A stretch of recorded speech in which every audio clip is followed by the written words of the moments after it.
অনেক আগে বলতাম ওই ৭১-এর নেতা আমাদের দরকার নাই, নিউ জেনারেশন দেশ চালাবে।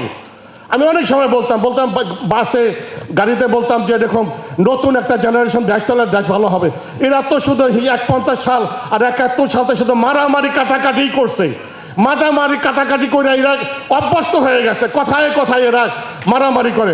শিক্ষিত সমাজ, নতুন সমাজ যা আমরা বাংলাদেশে চাই, ইয়াং জেনারেশন চাই, শিক্ষিত নম্র ভদ্রলোক চাই। এই ধরনের পুরোনো লোক আমরা চাই না। ডাকাত এরা ডাকাত। যাই উপদেষ্টা আছে যারা বয়স্ক, এদেরকে কারো আমরা চাই না।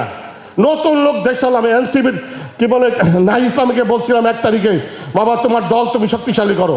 আমি আবারও বলতেছি এখানের মাধ্যমে, দেশে বিদেশে আমাদের মেধাবী সন্তান অনেক আছে, দেশের মধ্যেও আছে, যাদের কোনো দাগ নাই, যারা দেশপ্রেমী তাদেরকে নিয়ে আসো, দল গঠন করো। এই সরকারও হাসিনার মতন বিতাড়িত হবে খুব শীঘ্রই।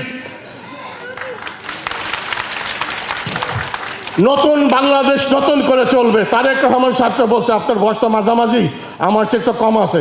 আপনি যদি লন্ডনও ছিলেন, ভালো একটা সভ্য দেশে ছিলেন, সভ্য মতন দেশ চালান, না হলে আপনাকে শুদ্ধা এই দল হাসিনার মতন যেমন নাঙ্গল গেছে, নৌকা গেছে, দাঁড়িয়ে শেষেও যাইব।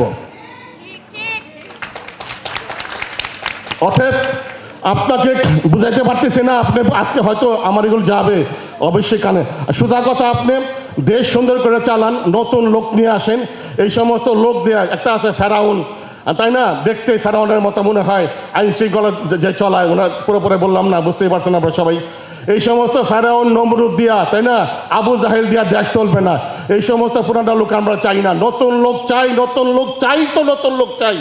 আল্লাহ হাফেজ।